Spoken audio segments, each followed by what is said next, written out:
through.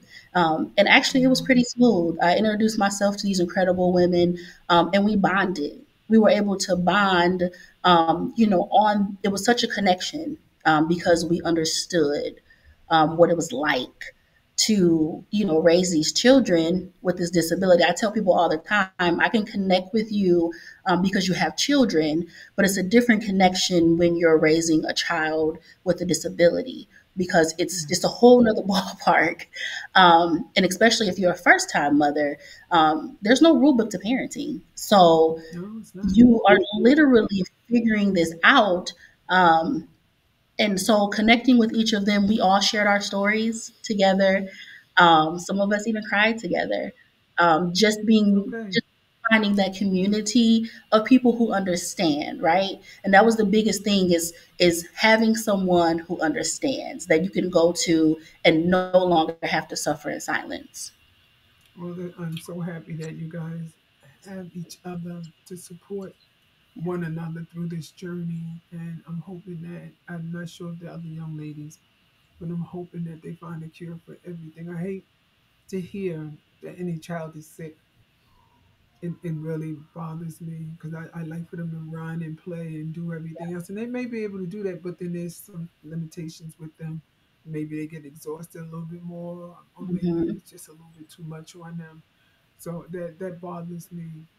But you're doing a wonderful job with raising your daughter, and I see her with you all the time, and she's a beautiful child, and you have a beautiful family. I've seen them. To be loved by Blue is such a Yes. poetic and powerful title. Can you share what blue symbolizes in your story? In my story, blue symbolizes police officers. So the main character, Antoinette Tony Kennedy, has had such disappointment when it comes to the men in blue. Her uncle, her dad, and one of her male interests. And they've all in some way hurt her or disappointed her. And Mm. so she tends to have this thing to lean toward men in blue. And she ends up meeting Darius, who's a cop.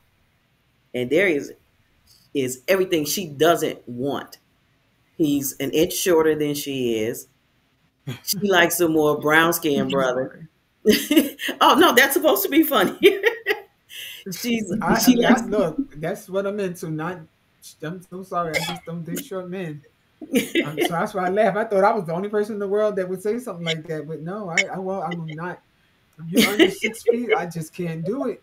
I'm sorry. I don't know what it is. I praise them all, but I just couldn't do everybody has their preference. And hers was is a it. man over 6 feet, brown skin. Mm. Darius is light skinned. He's shorter than her, and he's a cop. And he's got all kinds of corny pickup lines. But Oh God, that's what it's one of intrigues those. me. He Yes. reminds me of you. Like, "Baby, what's your sign?" Meeting him at the club. I'm a Scorpio. What's your sign? So his very first line when I don't he blame meets her. her is um, he tells her, "That's the very same face I see in my dreams every night. I just need the name to go Oh with yeah. it." Okay. Okay. Okay. Yeah. He's one for the books. Yes. Yes. He is one for the right girl. I don't blame you, girl. I don't. I don't. That's why he's probably alone. He got the same line probably where everybody she rejects him, so he goes over there and he says the same thing to somebody else. Yeah. Now this is a book, and we sitting there cracking up laughing because we've seen that happen. Oh, It Hmm. absolutely. happens. Absolutely. That is Yeah. a real And life what? thing. Yeah, I know it is. What deeper meaning does it hold for the character and for you personally? Because you said it's a real life thing. Is these characters somebody you actually know? They actually are not. But now, here's a really cool thing. So you see the picture of Darius behind me. My husband and I were in Chipotle in Madison, Illinois, and my husband says, "Babe, look over there. That cop looks like Darius." I'm like, "No, get out of here." And I look over, and he does. And he goes, come on, let's go tell him. Let's go. I'm like, I'm not getting ready to go tell him. He looks like some made up character. Well, my husband, being as bold as he is, went right over to him, told the guy, you know what? You look like one of her. She writes romance. You look like one of her characters. And he was like, is that right? So since he's there, I'm like, okay. So I showed him the picture, the cover of the book, and he goes, will you look at that? He said, and he has an arm sleeve like